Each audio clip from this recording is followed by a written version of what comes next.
works? Okay, so I can tell you a lot of things that's different. Good. So in my earlier podcast, I probably explained like the facilities I've been to. This one, oh my God, it doesn't. The other ones, there's no comparison. Like this facility to me is a 11 plus on a 1 to 10 scale, and the reason why is because the first day I was getting ready to come to treatment to this facility. So I cried on my way to the airport. I cried on the airplane. I cried in the car on my way to the first facility that I went to, of course. And I cried when I got in the building. But the moment I walked into the first facility, so when I say the first facility for you all that do not know, I started out in a residential treatment center with the same company that I'm with now. So when I got there, I was greeted by staff.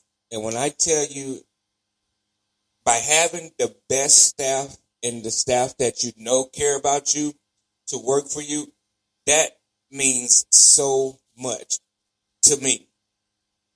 The moment I walked in, it was just like the staff was just so amazing. It was like they cared. And the great part about, too, is they share with you as well that they have been through things, too, as well, so you're not alone. It's like you don't have to hide what you're going through. I didn't have to hide what I was going through. I was able to talk to everybody. You know, when I wasn't feeling good, everyone would come rush to you to make sure that you're okay. Like, even when you say you want to go home, it's like, let me talk to you first. I don't want you to leave. I know you're not ready to leave. We're just going through a phase right now, and the staff will come to you and help you. And once I left the residential treatment center, I then moved on to PHP with the same facility. For those of you that do not know, it's partial hospitalization program. So instead of actually living 24 hours, a day with your nurses and everything, you're actually a little bit, you have a certain amount of hours now that you get to spend with them. I could not believe I got to this facility and the staff was, again, amazing. Like, it's almost surprising how you can have, like, every single staff. Like, I didn't ever think it was possible to go to a company and like every single staff member. Like, that is very, very, very rare. And when I tell you all, like, I am so serious, I don't mind, I'm gonna be honest. If I don't like something, I'm gonna be honest. But it's amazing how much you all care, the staff care. They're gonna make sure that you're okay. Trust me. And so those connections were the best. Yes, the connections was the best for me, and I still have those connections, of course. Yes. Which is great. I love it. It's just you can't find someone that cares about you that much. Like Chick-fil-A. Like, I love going to Chick-fil-A because the customer service is just the best. Yes, they pride themselves on that. Yes, they pride themselves on that, and the facility that I'm at now, they pride themselves on that as well, and you all do a great job. I just want to say that. So, good. I'm so glad to hear that. Love it. Love it. Yeah. What's the hardest thing about being a client? I'll say the hardest thing probably is having to see clients come in and out. And sometimes you get close to them and then they have to leave. So it's like, dang, I got really close to this person that really, really understood me. And of course, we can exchange numbers and communicate, but you can go from seeing this person every single day and talking to them about everything to now I can't see them anymore because they done graduated and they got their stone out and they gone. Yeah. So that'd be kind of honestly like the hardest part is really just having to part ways with some of the people that understood you the most, I would say. So going to groups all day is not hard? No, that's not the hard part. Actually, that's the good part. Good. Because it keeps you busy and you have time. You learn. You learn how to cope with certain things. You learn different skills every day. You get basically fresh air. So I love that part. That's not the hardest part for me. That's actually the best part. Good. Why do you think sometimes clients kind of put up a fight against that, like part of programming where you have to do the work, have to go to groups, have to do sessions, be emotional, be vulnerable? What I think it is so from a mental health standpoint. Yes. A lot of times our emotions change, and a lot of times it's easy to relapse back into depression. And going to group every single day sometimes for some people can be like a wear down because they want to just sit there and rest. They just want to stay in their, depression sometimes, and they just don't feel like going because they don't feel like hearing this and hearing that. And sometimes it messes with your anxiety when you have to, hear so many different conversations all day, every day. So sometimes it does get the best of you. And it's different for all clients, Sure. It's different for everyone. So you just never know what a person is going through each day, and that's the thing about it. You just never know. But it's okay because you're all going through something in the facility. So that's the part I think what kind of prevents them a little bit. Yeah. And like sometimes you shut down. Sometimes it's okay to shut down because you do. It's like it'd be a lot. And you get triggered sometimes too when you have to overcome some of the trauma that you've been through.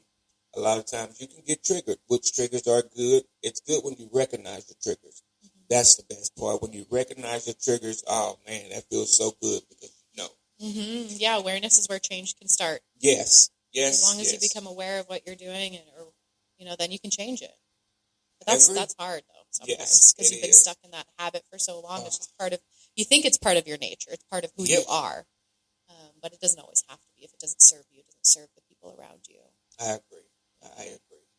Yeah. So something do you have anything else you wanted to ask? No. Okay. So then something I might think about something. something I did want to just leave for your listeners, whoever they are. Hello. You're amazing. Keep listening. If you don't have a therapist, or maybe you do, I just wanted to leave a little advice from a therapist. Some best advice that I could give, advice that I give to every client that I meet, usually in the first session. Anxiety comes from thinking too much about our future. Depression comes from thinking about too much of our past, and then we miss out on everything that's happening today. We talk about mindfulness and being in the present moment all the time, and the present is a gift. That's why it's named that, and we need to really, really try to be as present as possible because we can't change the past and we cannot predict the future. We do not know what's to come. We can make a lot of assumptions, but those are not necessarily always good for us. So one recommendation is try to be present in the moment with whatever's going on, good or bad. Not trying to judge it, but just noticing it, being aware, not trying to push it away or deny it either. It doesn't help. It'll come back to bite you. Right. So mindfulness and being present. And the best way to do that, to me, is to practice gratitude. Actively practice gratitude. That's my first session with a client. That's something I assign them is 5 things you're grateful for every day. And try to make it different because gratitude retrains our brain to go to the positive because our brain likes to go the negative and it likes to go there quick.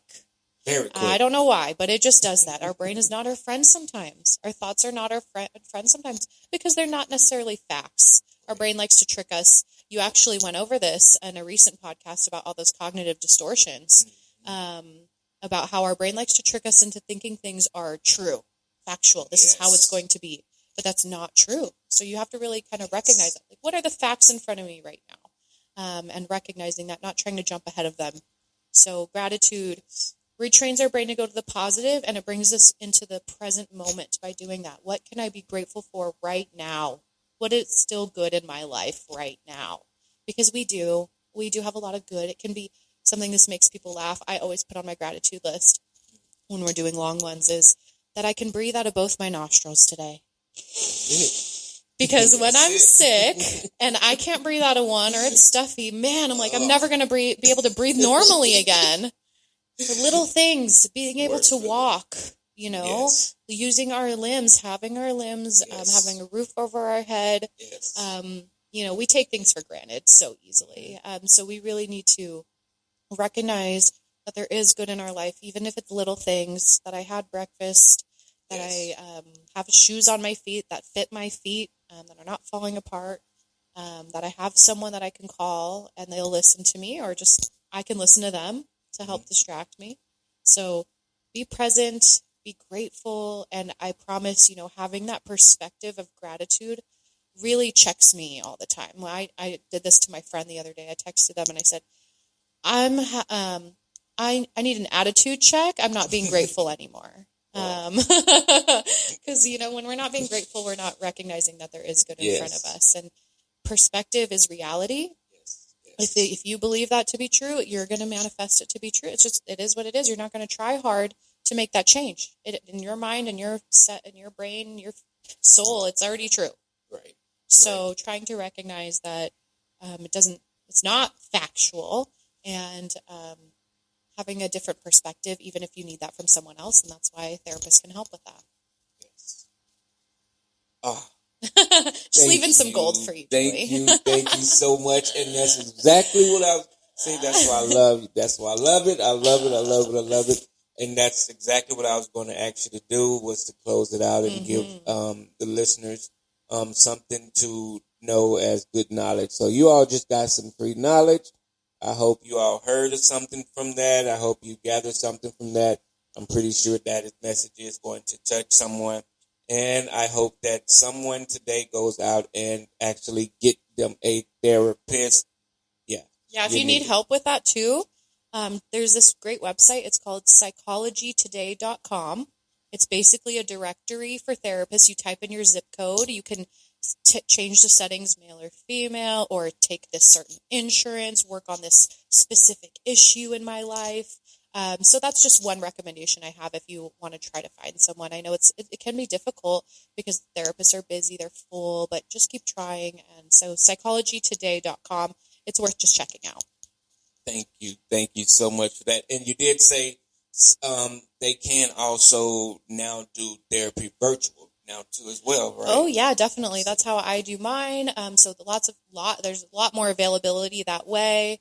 There's different apps that are okay. I don't necessarily recommend those because sometimes they switch therapists quit that stuff. You can't be as consistent, but sometimes it's more affordable that way. So you just do what you need to do. You do what you can. You try it. You cancel it. But just if you need help, don't be afraid to ask for it. I know we grow up thinking we shouldn't ask for help. We should do everything on our own. Mm-hmm. But I love your other episode where you talked about, we get help everywhere else. Yes. So it's okay to get help emotionally, mentally. We're trained and educated in this specifically. So try it out. Awesome. Don't be afraid. I agree. Get some help if you need it. Thank you so much for being here with me today. My pleasure. This is going to be my finale for you all. For the season. Yes. Not totally. No.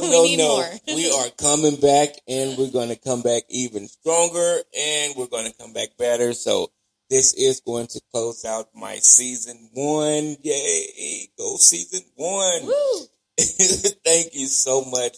So you all stay out on the lookout. Make sure you set the notification. Of course, I will send out messages letting you know when season 2 is coming back up as well.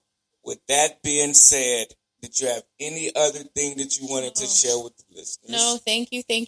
Everybody keep listening. And yeah, don't be afraid to ask for help. There's all different levels of help you can get. You could also call your insurance directly. So just don't give up on yourself. Ask for help. Life can get better. Yes. Give yourself the chance. You deserve it. Don't believe the lies in your head. That's what I'd like to leave. Yes. Awesome. Thank you so much for being here. Thank you. See, I can't say thank you enough, so I'm going to try. Thank you all so much. That is going to end my podcast for today. Go out and get you a therapist. Please. At least, please give it a try. That will conclude my episode today. Thank you all so much. With that being said, we are both out. It's time for us to go home and get us something to eat. Thank you all. You all have a great day.